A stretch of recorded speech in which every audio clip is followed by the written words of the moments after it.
What is up, fantasy endgame community? Thanks for joining me again. My name is Pierre, here to help you with fantasy baseball as always. It is week 3 almost for the fantasy season of 2022. I'm going to talk about some pitchers that I think are worth adding on the waiver wire right now. Let's start with top prospect who now, well, hopefully it's not too late to grab him in your league, although he's been a hot commodity, and especially after what he just did today. That's Mackenzie Gore of the San Diego Padres. Now, this is a guy who's been one of the top pitching prospects in the game. I think actually was ranked number 1 a couple of years ago in the minors.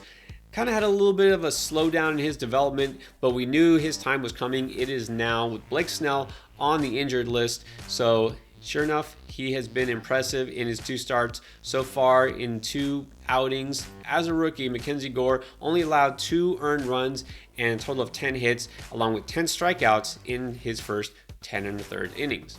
Now, as with pretty much any rookie these days, even veterans, his innings will be limited, as we've seen, 5 1/3. He probably won't get stretched much beyond 5, if at all, for a while. But if he's going to continue to strike out at least a batter per inning and limit production like that, absolutely worth getting your hands on. So Mackenzie Gore, at this point now, well, I wish I would have mentioned this last week, but of course, right after I filmed last week's waiver wire, it was, I think, a day or 2 later, Blake Snell did get injured, and then they announced Gore would be coming up. It's always hard to speculate on rookies and guys like that, but at this point, hopefully you can still pick them up somewhere.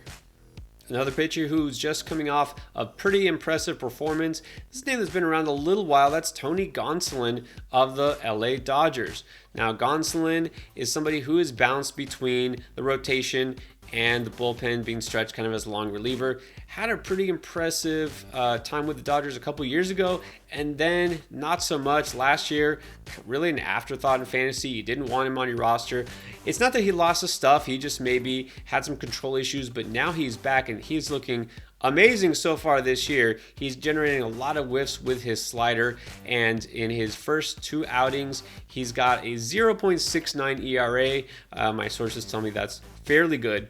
He just came off of 6 scoreless innings against the Braves. So this is a guy, again, that is about a third owned in fantasy leagues, but he's going to start becoming a hot commodity. So grab him now if you can. An even more veteran name from an old franchise, that would be Mikolas of the St. Louis Cardinals. Now, he's a guy that, is just not really that exciting, to be honest. He gets the job done in an uninspiring way because he doesn't bring the heat. He really doesn't have a lot of strikeouts on his resume, and that's why he really gets overlooked a lot of times for fantasy. If he doesn't keep his ratios down, then you probably really don't want much part of him. Well, he's doing that, at least so far this year. He's also just coming off a scoreless outing against the Marlins, 5 blank frames.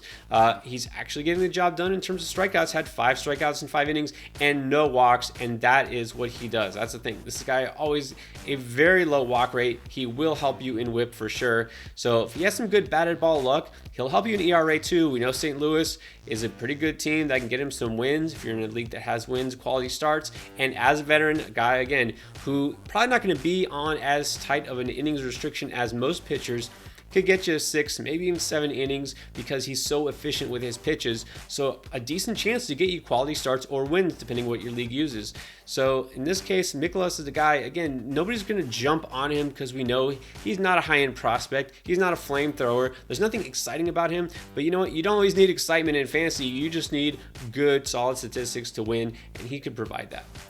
All right, time to get to the closers. We always need saves, so maybe you can grab Rainey before it's too late. He's about half owned right now. His ownership is going to go up because it's clear now that the job in Washington is his. He's got 4 saves in the season. This is a guy who really should have had this job for outright the last couple years, but he had a lot of issues with control. It got hit around pretty well too, so he's got good stuff. He'll strike out about a batter per inning. Washington, not thought of as really being a great team this year, and they didn't look too great. Just got shut out by the Diamondbacks, which is hard to do.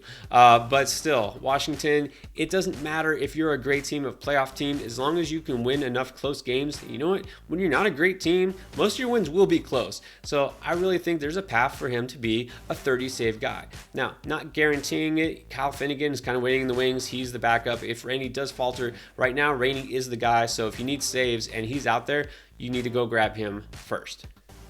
Now, if Rainey isn't available, or let's say you have Ryan Presley and you just had to move him to your IL spot, well, you want the next guy up, and right now it looks like it is Hector Neris. Now, you might know Neris from being in Philadelphia, had the closer job off and on, back and forth, and it never really was his.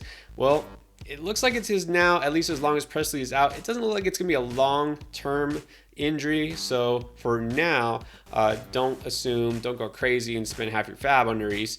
It might be just a short-term stint. But right now, you need saves. Even if it gets you a week's worth, 2 weeks worth, it is worth it. If you are a guy who has Presley in your roster, of course you want to keep him and probably have him kind of as that closer handcuff. The last time that the Astros had a close game in the ninth, Neris is the one who had the ball, didn't wind up getting the official save, but it's interesting that that's who Dusty Baker went to first. So with his experience, and he does have good strikeout stuff, this is the guy that you want. So right now, I recommend grabbing Neris while you can. All right, those are my pitcher picks for the week 3 waiver wire. Now, of course, things always change in baseball so fast. That's why I'm going to be here every single week to keep giving you my picks, who I think you should add while you can. All right, guys, thanks for watching.